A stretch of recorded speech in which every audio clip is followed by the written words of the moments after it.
Hello, everyone. Welcome back to Silver Tears Tarot and welcome to today's reading. So, after yesterday's full moon reading, we saw that we've kind of got this intense energy that's going on, So, just to get everybody caught up in case you didn't catch yesterday, we saw that this is the energy where even if you aren't having a great day, it's still a good time. Like it was a good time moon, even if it's not a great day.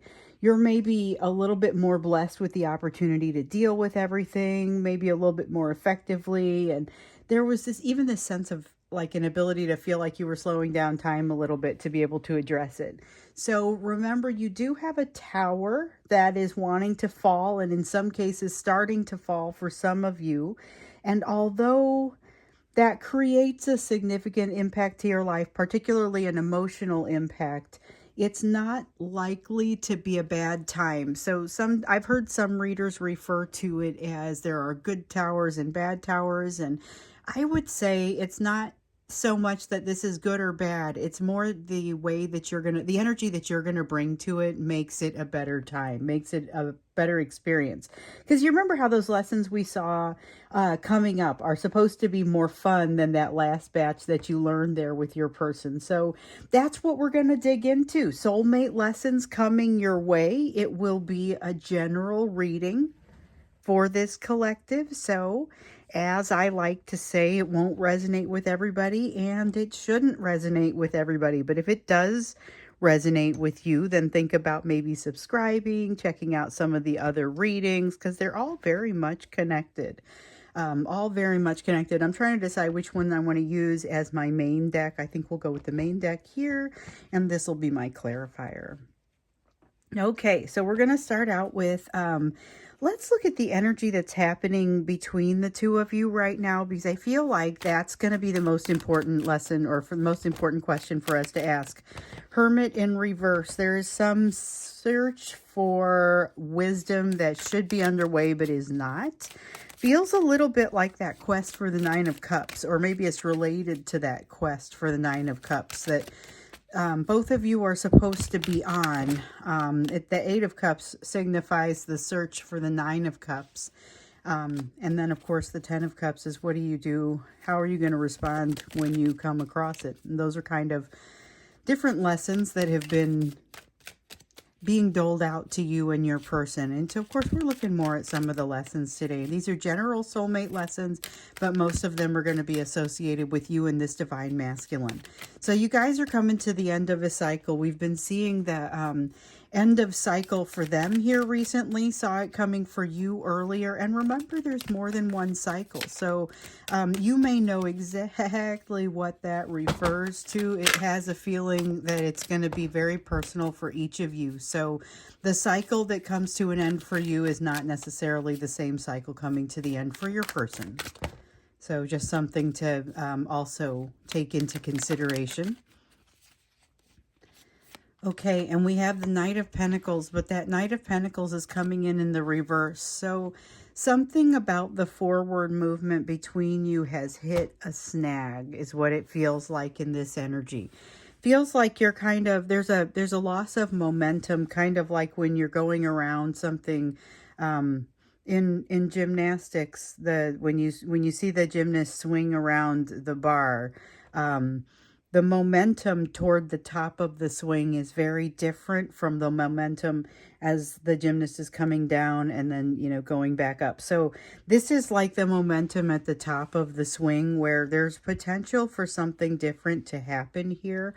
Needs to be enough momentum to kind of get all the way around. And right now it doesn't necessarily feel like there is a ton. There is also not a ton of impetus moving in the right direction, seeking out of this wisdom. This feels like your person's energy. I get that they're a little bit tired right now. There's something about them that's feeling a little bit wiped out, a little bit like tired of something that has been kind of going on for a while. There's a feeling of being worn out. Like it's worn out. It doesn't have to do with you, I don't think. This feels like their energy. You know, we look for that shared energy, and sometimes what comes out is just what wants to come out, and I roll with it.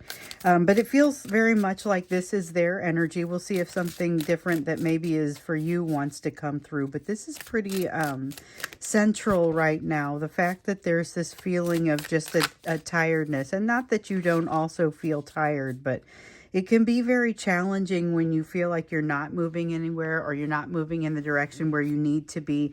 So there is a sense that your person is still moving in the direction they need to be, but they're a little overwhelmed with the information that they're receiving right now.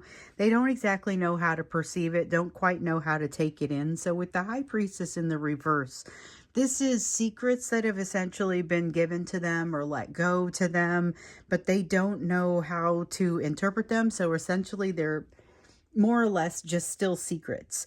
Then with the Star card here, this is assurance that, like I was saying, your person is moving in the right direction, but there's a feeling about this that, like there's a youthful, I guess, a youthful energy is the tip of the iceberg with this. It's a youthful, let's try something new. I'm really into something new. I'd really like to go do something different, until all of a sudden they get to a point where all of a sudden they can't move forward at all. Like it's a hard stop.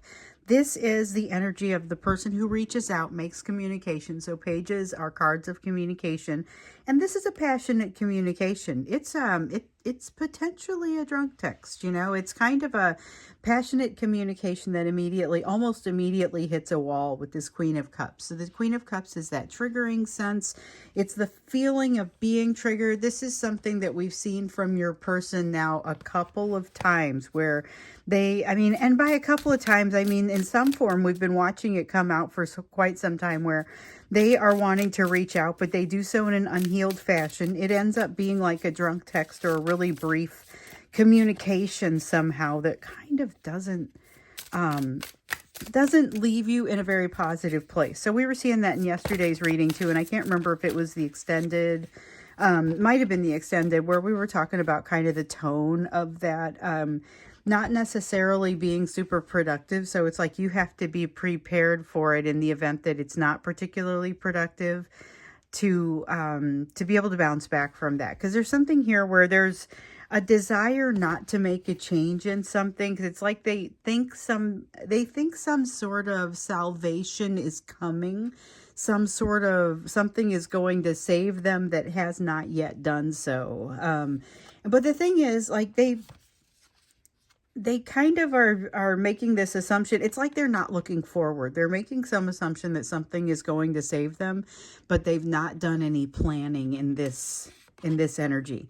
With the King of Pentacles, it's like they kind of know on some level that they're selling themselves short, that they have the ability to make a better situation out of this, but for some reason they're kind of not doing it. They're selling themselves short. They're deciding that they're not worth it. They're deciding that the situation can't be salvaged.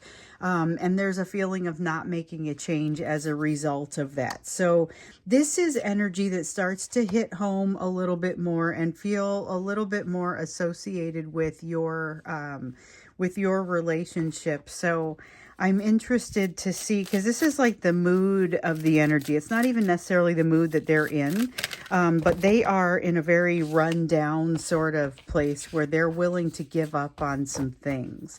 Here with the Five of Swords, usually I like this because the Five of Swords in the upright is a very winning at any cost sort of energy. And that's not usually a super productive energy as far as I'm concerned. When we see the Five of Swords in the reverse, sometimes it's more of a, okay, I'm going to think more about things before I do them. Instead of winning at any cost, I'll think things through. So instead of that, this is more of a, I'm just going to let it go. It's almost like a Five of Wands kind of feeling where I'm just going to let go because it sounds like it'd be too much trouble. That's kind of the feeling of this Five of Swords in the reverse here. So it's a very givey-uppy sort of energy as a result of losing some momentum at the top of this curve, and particularly as something is getting challenging with this third-party energy. I get that sense as well. So feeling really just worn down. There's a lot of a sense of I'm worn down and I can't afford to put any extra energy anywhere. And I get the sense they're going to regret that after the fact. If you've ever done that, if you've ever been like, I'm so tired, I just can't make this happen. And then you don't do it. And then afterwards you're like, wow, I wish I had somehow found the ability to get this happening. Or, sometimes you do find the ability and afterwards you realize you're really thankful that you did. This is like, they didn't, or they aren't. They're having a hard time moving that energy forward.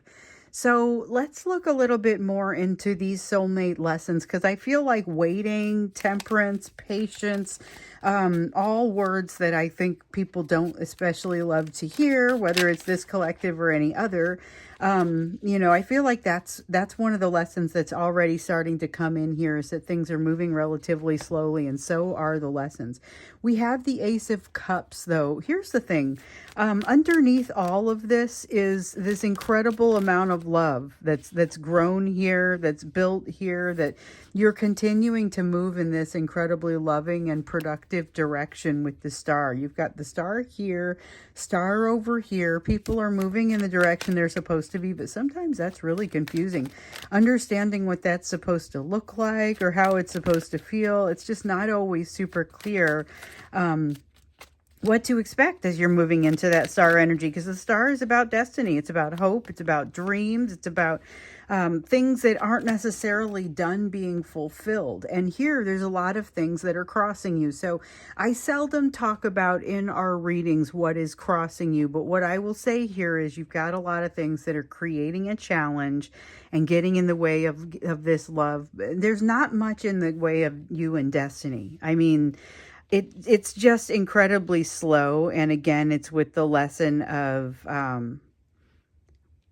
patience and temperance. It's a matter of things taking longer and needing to release some of the attachment to the timing and the way that things play out. So we hear that a lot, and so we're looking at tarot, we're looking at the energy that's out there. It's not so much a matter of determining what will happen next. It's more a matter of saying, listen, we understand that people have their own free will and they're going to make the actions and make the decisions that they feel are appropriate at that time. But which way is the energy going? Because you take what you know about the situation, you take what you know about your individual situation. I'm giving you, here's the energy that surrounds this collective, and you can take it and say, all right, I get some idea of what might happen. And then in some cases I can say, hey, listen, this person's headed they're headed your way, and that's what we see. They feel a confidence here. It comes from the love. It comes from that star energy, and is not daunted by this Three of Pentacles energy, which would slow them down if they paid attention to it very much. So this is about passion, though, not about looking at things that are happening in the material world or looking at logic or anything like that. There's a sense that things are off kilter, off balance. They don't see them going back into balance. Shoot, we were supposed to take both of those. Okay, so we have the Knight of Pentacles here in the reverse. I was just thinking, oh, we already have the Knight of Pentacles, but it is kind of a double message here. And then the Ten of Swords in the upright. So the Knight of Pentacles is once again very similar to this one, talking about something caught, not moving forward. So it almost feels like it's enough to yank this star into reverse, because a lot of times the star will come out in the reverse because it is there's something that's a delay to that destiny. But this isn't even necessarily a delay. It just takes this long. It feels like this is something being kind of off its track, but being off its track is part of the process, from what I understand here. So with the Ten of Swords, this is about both of you having to access that ancient pain. Now, here's the thing. By this point in the situation, you both have had some opportunities to access what we refer to here as this ancient pain. The Ten of Swords, sometimes it refers to finality. Sometimes it refers to closure or painful closure. In this case, it's really just about pain that happened way in the past. Now, the only part of where the closure is happening is where the healing is happening. happening. You create a little bit of an opportunity for closure for this person with regard to their own ancient pain and vice versa. But both of you have to do some growing before you're particularly valuable to one another in that way. So you won't be able to benefit from them, and you also probably wouldn't be able to deliver the benefit to them until your healing is complete, and vice versa. We have with the Chariot here that constant drive to move forward, constantly with this kind of North Star guidance that's coming. You see the star kind of happens throughout, and it really is throughout all of these concepts. But the Chariot has you moving, and what I see here is moving in the same direction. And that's a little bit deceptive, because sometimes it feels like you're really not moving in the same direction and you're moving against one another or working against one another. This Chariot says that this is actually moving in the direction of success. It's moving in the direction of progress. It's just not necessarily doing so particularly quiet or quickly when I look at the rest of this, especially when I see the hitch and the giddy up here with the Knight of Pentacles. Something has stopped. It's off track. It's not moving forward. But again, this is part of the plan. This is an opportunity. There's opportunity for both of you to launch into your meditation and your prayers, to get deeper in that wisdom and to listen to what wants to come out, because it's a time of a lack of temperance. We talked about this. One of the lessons that started coming out as we got here was the temperance, the balance, the being able to surrender to the time frames, being able to surrender overall, that patience element that can be so difficult to come by. So one of the things that this situation will elucidate for you is maybe a little bit more of where some of those fears come from with the Ten of Swords, with the ancient pains. Those are things that happened to you in childhood, or they happened to them in childhood, or they were brought with you into your childhood in the form of values that you were taught and raised with. And so there's pain here that has to be addressed, and it just keeps getting passed down generation to generation in some cases until somebody does the learning and puts a stop to it. Both of you are in this situation partially so that you can put some of that to rest. So it's impressive, it's amazing, it's not super comfortable. This is definitely not super comfortable. This is the sense of it's really overwhelm. It's got a sense of overwhelm to it with this Ten of Wands and this feeling of something too heavy to carry. So both of you are coming to crossroads, and you have this opportunity when you come to each of these crossroads, because there will be numerous, to decide if something needs to continue to be carried by you or not. So we're not just saying, is it your problem or isn't it? Because sometimes it's a little bit more complex than that. Sometimes it's a matter of, and here we have the card of the crossroads and the distance traveled right here, which I'll tie that in just a second. But sometimes it's not so much, it's not necessarily about which way you go, because both roads are going to lead you to the right place. Sometimes it's about the reason that you make the decision. So understanding why you're doing what it is that you're doing, that lesson that we've often seen coming out.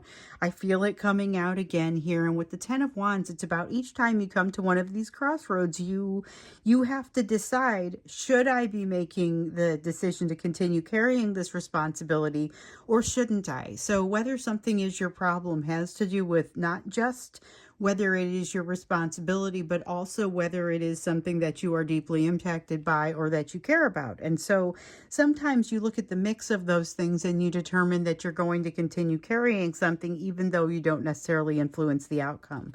And that is a place, that's some very heavy stuff. Here with this Two of Wands, you find yourselves at such a crossroads. And the thing is, you have an opportunity in this conversation. So that is part of what makes this upcoming conversation with the two of you, or the conversation that's been happening. That's part of why it carries as much weight as it does, because there's a potential for it to become very vulnerable. It may or may not go that direction. I think a lot of them do not go that direction. We're going to look more deeply into how does this conversation go. We keep hearing thing about this conversation. Some of you, like I said, have reached out to me to say, I've been in communication with my person. It was a travesty, or it was not so great, or nobody has come out and said, oh, it was fantastic, and now we're back together. It's not been that. This person has been in a place of healing, but not healing very quickly. And so when they come in, it takes many forms. Sometimes it's refreshing, but again, you've got to be ready to bounce back from this, because it's not going to be the full solution. It's not going to be everything that you're hoping for ultimately out of this situation. And yet I feel like a lot of you are aware of that, and you're ready to see what is possible. So nothing really wrong with that, but let's maybe get a feel for what to expect in that interaction, in that conversation.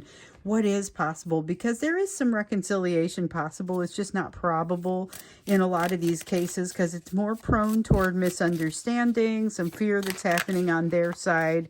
The tower not being allowed to fall. There's a strong sense of the tower not being allowed to fall, and with this Ace of Wands, self-destructive behavior. So definitely want to get a little bit more deeply into this conversation that is likely to happen here, because we know it's important. We know that you want to address as much of it as possible, while you're still in the conversation, so that you don't have the damage control afterwards. But what does that mean? Let's look into that conversation when we get into the extended. First, let's get into you. So as usual, what is it that you need to be focused on, given what else has come out on this table? So what are those important areas of focus for you as you consider this? So we looked into lessons today, and we got a lot of them. It keeps pointing back to this conversation. We keep hearing about this tower. We see the tower, the resistance to allowing the tower to fall here. I feel like this is them, but not entirely them.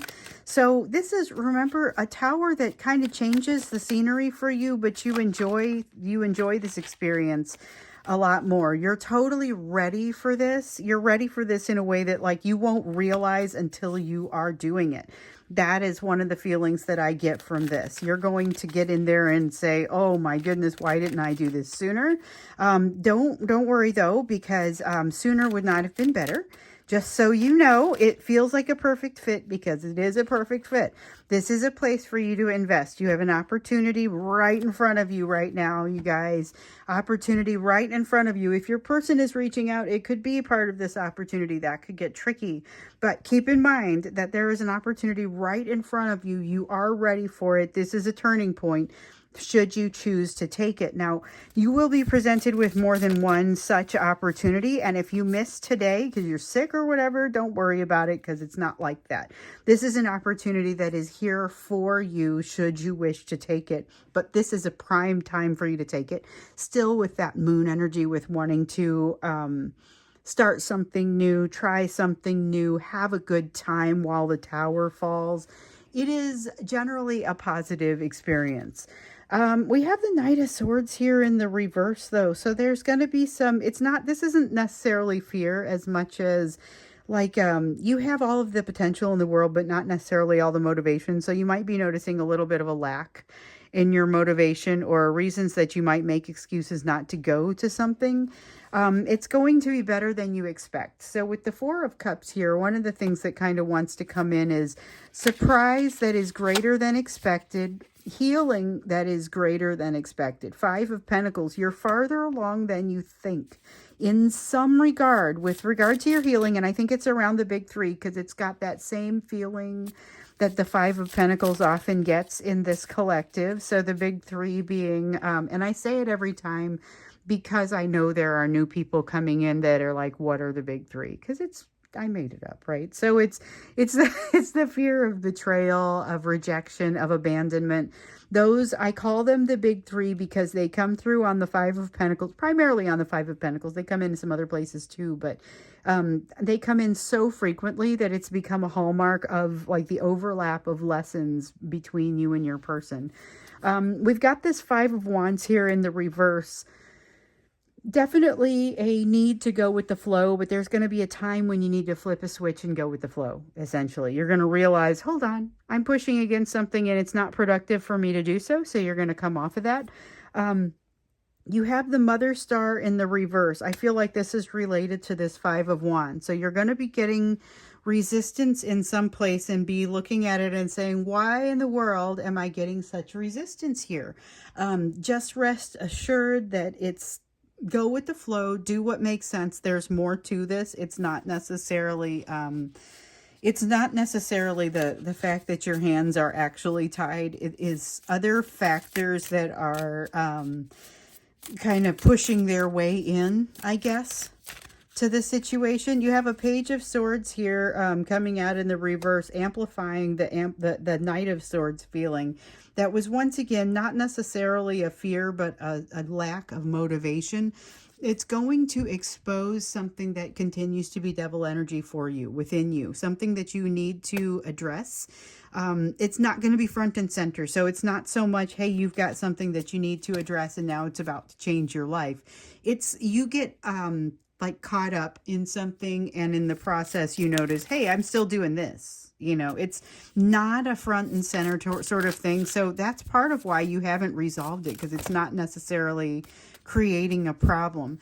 Okay, so you are going to have decisions to make. So the one thing that I've noticed that hasn't come out here, we got the Two of Wands, which feels like decisions, and we've got the Fool here in the reverse that feels like making a decision not to go a direction. We didn't get the Two of Swords, so we'll see if it shows up in the extended, and of course we'll see what the context for that would be. But what I will say is this is the first time that we haven't had the Two of Swords in quite some time, and yet we still see that you're presented with this decision that you have to make. In fact, presented by multiple decisions. You've got something that you really do want to invest in. You're also going to be hit with something that you're going to say, nope, not right now. And again, if you mess up and you take the wrong one, the one that you should be letting go is going to drag things out and make your lessons take longer. The one that you should be taking is kind of a little bit of a moves you forward in a way that feels graceful and with little residual pain. There's not a bad plan. There's just a better one, you know. So there's a better one of the two, but not necessarily a bad direction that you're going to go. And I love to see that for you. All right, so we'll go into the extended now, and we're going to look into this conversation that we've been hearing an awful lot about throughout the month of January. Tell us about this communication, the nature of the communication, the type of conversation that you're likely to have, maybe some circumstances around it. That's what we'll look for here in the extended. You can find the extended by going down below, getting into the description for the video, and then the link is going to be first down there. I will see you there. Otherwise, I will see you in tomorrow's reading.